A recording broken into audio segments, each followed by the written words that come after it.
If you thought that the Zawart looked like an armored core, there's a reason for that.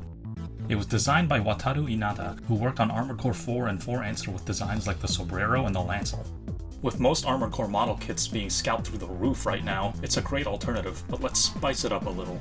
For weapons, the Atlas Gundam is a good start, with its railgun and SMGs looking a little bit like Zenaitis Python and the MG500 from Armored Core 3's opening cinematic. Unfortunately, the railgun doesn't fit outright and needs a little bit of work for the Zawart to hold. Next, we'll upgrade this tiny dinky little missile pod. The Kyokai Senki line has a lot of good weapons, and here we'll use the Byakuchi's rocket pod, which fits just fine without any modding. Notice we're using the heavy variant here, since the regular Zawart doesn't have these shoulder parts to fit any extensions, but there's still no peg for the missile pod. To fix that, we'll make our own out of runners. Just clip out a thick enough length and sand down the edges a little so it's easier to insert. We'll also clip this long one in half and use it on a second missile pod to match the other side.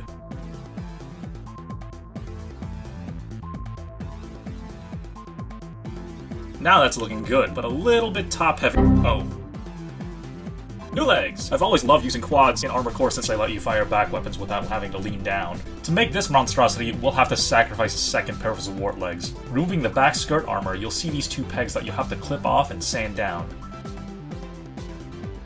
After that, apply cement to both sides and make sure you grind them together with a lot of pressure.